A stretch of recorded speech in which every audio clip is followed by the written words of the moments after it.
Hello दोस्तों, कैसे हो दोस्तों। हम पढ़ रहे हैं 11th क्लास की बेसिक केमिस्ट्री। दोस्तों आज हम पढ़ेंगे कॉमन नेम सिस्टम या ट्राइबल नेम सिस्टम के बारे में, जिसको हिंदी में कहते हैं सामान्य या रूढ़ नाम पद्धति। मतलब आज हम पढ़ने वाले हैं सामान्य या इसको क्या नाम से भी जानते हैं, रूढ़ नाम पद्धति। तो दोस्तों आज का टॉपिक है हमारा सामान्य या रूढ़ नाम पद्धति, इसको इंग्लिश में बोलते हैं कॉमन या ट्राइबल नेम सिस्टम। ठीक है दोस्तों, देखो कार्बनिक यौगिक जो होते हैं उनके नाम की मेन दो पद्धतियां हैं। उनका नामकरण की मुख्यतः दो पद्धतियां हैं। एक तो है सामान्य नाम पद्धति या रूढ़ नाम पद्धति और दूसरी है IUPAC नाम पद्धति। मेरी बात सुनो, कार्बनिक यौगिकों के जो नामकरण करते हैं हम, तो नामकरण की मुख्यतः दो पद्धतियां हैं। आप 10वीं में जानते हो, पढ़े हो इसके बारे में थोड़ा बहुत आपने।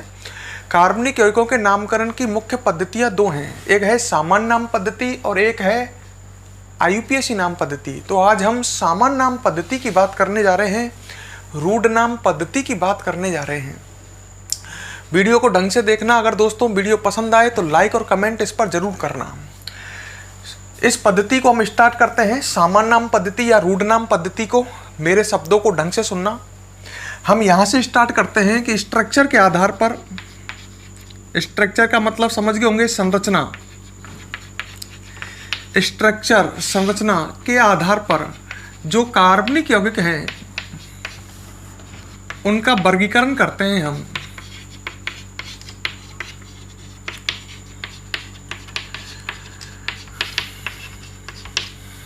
ठीक है, क्या करने जा रहे हैं हम, संरचना के आधार पर कार्बनिक यौगिकों का वर्गीकरण।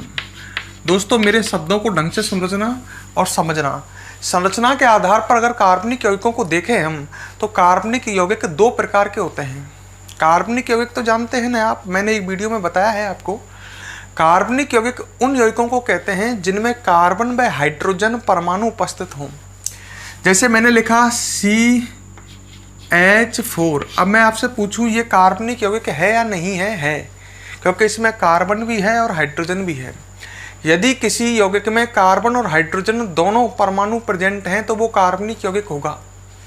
मैंने आपसे दिया C6H12O6। अब आपसे पूछा ये कार्बनिक यौगिक है या नहीं है? है, क्योंकि इसमें कार्बन भी है और हाइड्रोजन भी। यदि किसी यौगिक में दोनों तरह के परमाणु, कार्बन परमाणु और हाइड्रोजन परमाणु प्रेजेंट हैं, तो वह यौगिक कार्बनिक यौगिक होगा। और कार्बनिक यौगिकों का हम दोस्तों वर्गीकरण करने जा रहे हैं स्ट्रक्चर के आधार पर, संरचना के आधार पर। सामान्य नाम पद्धति स्टार्ट की है मैंने, ढंग से सुनना। संरचना के आधार पर कार्बनिक यौगिक जो हैं वो दो प्रकार के हैं। कार्बनिक यौगिक दोस्तों संरचना के आधार पर दो प्रकार के हैं। एक होते हैं हाइड्रोकार्बन,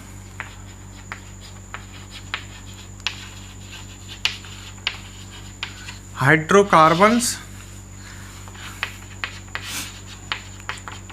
ठीक है, संरचना के आधार पर ऑर्गेनिक कंपाउंड कार्बनिक यौगिक दो प्रकार के हैं, एक हाइड्रोकार्बन और एक होते हैं हाइड्रोकार्बन डेरिवेटिव्स।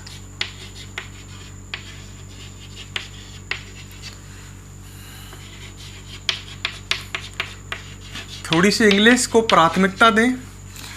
तो कार्बनिक यौगिक जो हैं, ऑर्गेनिक कंपाउंड जो हैं, वो स्ट्रक्चर के आधार पर दो प्रकार के हैं, एक हाइड्रोकार्बन और एक हाइड्रोकार्बन डेरिवेटिव्स।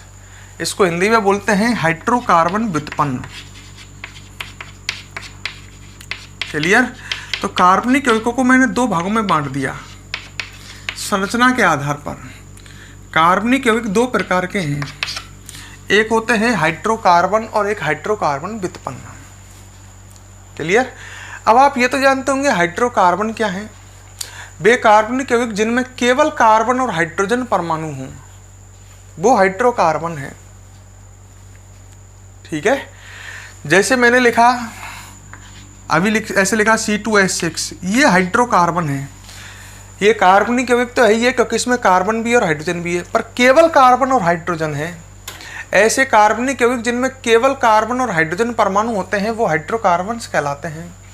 या ऐसे कहूँ, ऐसे कार्बनिक यौगिक जिनकी संरचना में केवल कार्बन और हाइड्रोजन परमाणु प्रेजेंट हैं वे कार्बनिक यौगिक कहलाते हैं हाइड्रोकार्बन।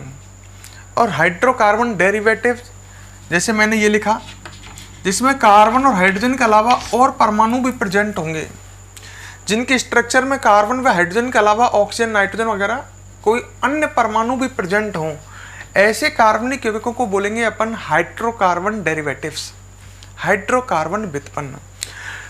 समझ गए? हाइड्रोकार्बन और हाइड्रोकार्बन व्युत्पन्न। अच्छा, अब हाइड्रोकार्बन्स जो हैं इनको हम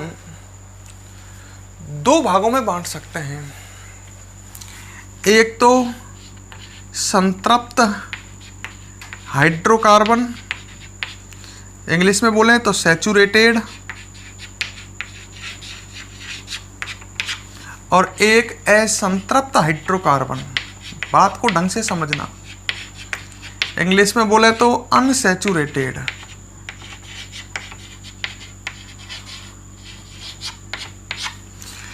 तो हाइड्रोकार्बन्स को हम दो भागों में डिवाइड कर सकते हैं, एक तो सैचुरेटेड और एक अनसैचुरेटेड, संतृप्त और असंतृप्त। संतृप्त क्या होते हैं? जिनमें कार्बन परमाणुओं के बीच में सिंगल बॉन्ड हो। जैसे मैंने मान लो ये लिखा CH3 CH2 CH3। अब ये तो हाइड्रोकार्बन तो है ही है, क्योंकि ये कार्बन और हाइड्रोजन से बना है। अब इसमें कार्बन परमाणुओं के बिटवीन सिंगल बॉन्ड है, कार्बन परमाणुओं के मध्य एकल बंध है। ये हाइड्रोजन तो कार्बन से जुड़े हुए हैं, जैसे ये कार्बन के बगल में दो हाइड्रोजन लिख रहे हैं तो ये दो हाइड्रोजन तो इस कार्बन से जुड़ रहे हैं। कार्बन परमाणुओं के बीच में सिंगल बॉन्ड है, तो ये है संतृप्त हाइड्रोकार्बन। मतलब संतृप्त हाइड्रोकार्बन में कार्बन परमाणुओं के बीच में सिंगल बॉन्ड होगा। और असंतृप्त हाइड्रोकार्बनों में कार्बन परमाणु के बीच में डबल बॉन्ड या ट्रिपल बॉन्ड होगा। मतलब कार्बन परमाणुओं के बीच में डबल बॉन्ड या ट्रिपल बॉन्ड। जैसे मैंने लिखा ये CH डबल बॉन्ड CH2, तो ये कार्बन हाइड्रोजन तो ये कार्बन जुड़ रहा है, तो कार्बन परमाणु के बीच में डबल बॉन्ड है। ये है असंतृप्त हाइड्रोकार्बन। तो अपन असंतृप्त हाइड्रोकार्बन दो तरह के हो सकते हैं, एक ऐसे जिनमें कार्बन परमाणु के बीच में डबल बॉन्ड आए, या एक ऐसे जिनमें कार्बन परमाणु के बीच में ट्रिपल बॉन्ड आए। तो इस तरह से हम कार्बनिक यौगिकों का वर्गीकरण कर सकते हैं। ये आपके क्लियर है? मैंने ऑर्गेनिक कंपाउंड दो तरह के बताए, एक हाइड्रोकार्बन और हाइड्रोकार्बन डेरिवेटिव्स। हाइड्रोकार्बन जो होते हैं ये कार्बन और हाइड्रोजन परमाणुओं से बने होते हैं। हाइड्रोकार्बन डेरिवेटिव्स जो होते हैं इनमें हाइड्रोजन व कार्बन के अलावा कोई अन्य परमाणु भी उपस्थित होते हैं। हाइड्रोकार्बन दो प्रकार के हैं, सैचुरेटेड और अनसैचुरेटेड, संतृप्त और असंतृप्त। संतृप्त हाइड्रोकार्बन वे होते हैं जिनमें कार्बन परमाणुओं के बीच में सिंगल बॉन्ड प्रेजेंट होते हैं और जिनमें कहीं ना कहीं कार्बन परमाणु के बीच में डबल बॉन्ड या ट्रिपल बॉन्ड आ जाए, ऐसे हाइड्रोकार्बन कहलाएंगे असंतृप्त। अब बात आई साहब, आप तो सामान्य नाम पद्धति पढ़ा रहे थे, तो मैं सामान्य नाम पद्धति ऐसी तो पढ़ाऊंगा। सबसे पहले मैं पढ़ाऊंगा आपको हाइड्रोकार्बनों का सामान्य नामकरण, मतलब इनकी सामान्य नाम पद्धति पढ़ाऊंगा, फिर आपको हाइड्रोकार्बन व्युत्पन्न। अब मैं डायरेक्ट चालू करता हाइड्रोकार्बनों का सामान्य नामकरण तो आपके समझ में नहीं आता, तो पहले हम पढ़ेंगे हाइड्रोकार्बनों का सामान्य नामकरण और फिर पढ़ेंगे हम हाइड्रोकार्बन व्युत्पन्नों का सामान्य नामकरण।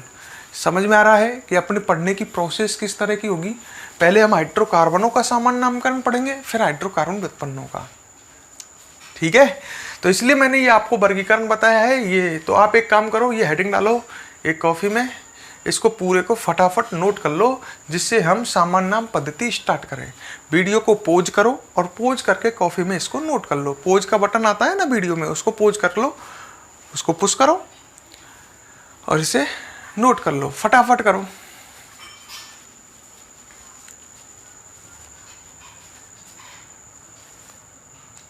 ठीक है, तो हम पढ़ते हैं, अब यहां से स्टार्ट करते हैं।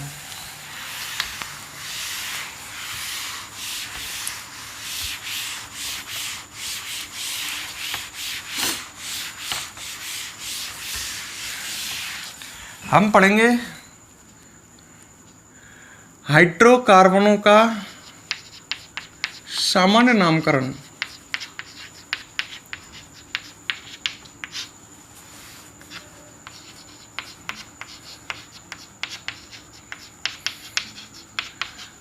मतलब हम पढ़ेंगे कॉमन नेम ऑफ हाइड्रोकार्बन्स।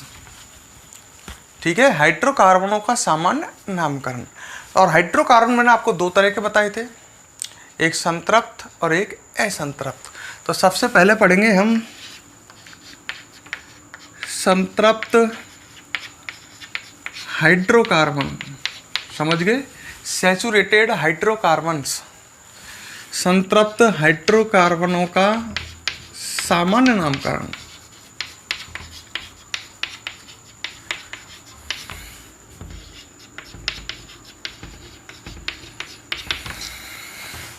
इनका सामान्य नाम पढ़ रहे हो, संतृप्त हाइड्रोकार्बनों का सामान्य नामकरण आप पढ़ रहे हो। ठीक है, इसके बाद पढ़ेंगे हम असंतृप्त हाइड्रोकार्बनों का। तो इस तरह से हाइड्रोकार्बनों का सामान्य नामकरण कंप्लीट हो जाएगा। तो आज तो हम संतृप्त हाइड्रोकार्बनों का सामान्य नामकरण पढ़ने वाले हैं आज की वीडियो में। संतृप्त हाइड्रोकार्बन जो हैं इन्हें एल्केन कहते हैं। संतृप्त हाइड्रोकार्बनों को सामान्य नाम पद्धति में किस नाम से जानते हैं? एल्केन। मतलब ऐसे कह सकता हूं, जो संतृप्त हाइड्रोकार्बन है, सैचुरेटेड हाइड्रोकार्बन है, उनका कॉमन नेम, उनका सामान्य नाम एल्केन है। और एल्केन शब्द दो शब्दों से मिलकर के बना है, एल्क प्लस एन। ठीक है, तो जो संतृप्त हाइड्रोकार्बन है, बड़े बात को मेरे ढंग से सुनना, मेरे शब्दों को पकड़ना। संतृप्त हाइड्रोकार्बनों को बोलते हैं एल्केन। संतृप्त मतलब एल्केन नाम क्या है? सामान्य नाम है। और एल्केनों का जब आप सामान्य नाम लिखोगे तो पहले एल्क लिखोगे, बाद में एन लिखोगे। ठीक है, पहले एल्क और बाद में एन, क्योंकि एल्केन शब्द दो शब्दों से बन रहा है। अच्छा, मैंने आपके सामने बनाया, मैंने ये लिखा CH3 CH2 CH3, एक मैंने ये लिखा CH3 CH3। अब बताओ मुझे, ये दोनों सब हाइड्रोकार्बन है? आपने कहा हैं, क्योंकि ये कार्बन और हाइड्रोजन से बने हुए हैं दोनों। अब मैंने पूछा आपसे, ये संतृप्त हाइड्रोकार्बन है या असंतृप्त हाइड्रोकार्बन है? आपने कहा संतृप्त, क्योंकि कार्बन परमाणुओं के बीच में, ये हाइड्रोजन तो इस कार्बन से जुड़ रहे हैं, कार्बन परमाणुओं के बीच में सिंगल बॉन्ड है, तो ये संतृप्त हाइड्रोकार्बन है। तो इनको आप एल्केन कह सकते हो, ये एल्केन है। मतलब इनका सामान्य नाम क्या है? एल्केन। ये एल्केन दिए हुए हैं। अब इनका सामान्य नाम कैसे लिखोगे? एल्केनों का पहले आपको एल्क लिखना है और बाद में एन लिखना है। अब बात आई साहब, एल्क कैसे लिखेंगे? जो एल्क है वो दोस्तों कार्बन की संख्या के आधार पर लिखे जाते हैं, number of carbon. Elk carbon की संख्या के आधार पर लिखे जाते हैं। मेरी बात को ढंग से समझ लो, जो आप एल्क लिखोगे वो एल्क कार्बन की संख्या के आधार पर लिखेंगे। जैसे, ढंग से सुनना, अगर कार्बन की संख्या 1 है तो एल्क लिखोगे आप मैथ। मीनिंग याद कर लेना। कार्बन की संख्या 2 है, किस में? संतृप्त हाइड्रोकार्बन में, तो एल्क लिखोगे आप एथ। कार्बन की संख्या 3 है तो आप लिखोगे प्रोप। कार्बन की संख्या 4 है तो आप एल्क लिखोगे ब्यूट। ठीक है, ये बट नहीं है, क्या बोला जाएगा? ब्यूट। कार्बन की संख्या 5 है तो आप लिखोगे एल्क पेंट। कार्बन की संख्या 6 है तो आप लिखोगे हेक्स। कार्बन की संख्या 7 है तो एल्क लिखोगे आप सेप्ट। कार्बन की संख्या 8 है तो एल्क लिखोगे आप ऑक्ट। और कार्बन की संख्या 9 है तो आप एल्क लिखोगे नॉन। और कार्बन की संख्या 10 है तो एल्क लिखोगे आप डेक। तो ये याद कर लो, कार्बन संख्या 1 होने पर हाइड्रोकार्बन में, संतृप्त हाइड्रोकार्बन में, मतलब एल्क जो है दोस्तों वो कार्बन की संख्या के आधार पर लिखे जाते हैं। यदि कार्बन की संख्या 1 है तो एल्क लिखोगे मैथ, कार्बन की संख्या 2 है तो एल्क एथ, 3 है तो प्रोप, मैथ, एथ, प्रोप, ब्यूट, पेंट, ये आपके याद होंगे, हेक्स, 7 है तो सेप्ट, 8 है तो ऑक्ट, 9 है तो 8 है तो ऑक्ट, 9 है तो नॉन और 10 है तो डेक। ये आपको लर्न होनी चाहिए। तो एक काम करो, फटाफट इसे वीडियो को पॉज करके उसी तरह से इसको फटाफट नोट कर लो, फिर हम एल्केनों के सामान्य नाम लिखेंगे। सीख दिया, पहले एल्क लिखने हैं बाद में इन लगा देना। पहले एल्केनों का सामान्य नाम कैसे लिखोगे, पहले एल्क बाद में इन। एल्क आपको देख ही लो, एल्क याद कर लो, मैं भी सिखाता हूं कैसे सामान्य नाम लिखते हैं, बड़ा सिंपल। इसको नोट करो पहले वीडियो को पॉज करके, ठीक है। अच्छा, ये आपने नोट कर लिया। अब देखो सामने आ जाओ।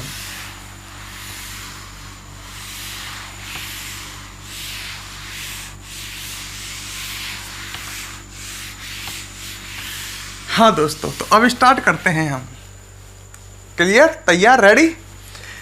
देखो एग्जाम्पल फर्स्ट, पहला सबसे पहले लिखा मैंने CH4। ये भी एक संतृप्त हाइड्रोकार्बन है, हालांकि इसमें एक ही कार्बन है, पर ये है एक संतृप्त हाइड्रोकार्बन, ठीक है। अच्छा, इसका नाम लिखना है। इसकी स्ट्रक्चर ये आपके सामने बना देता हूं, CH4।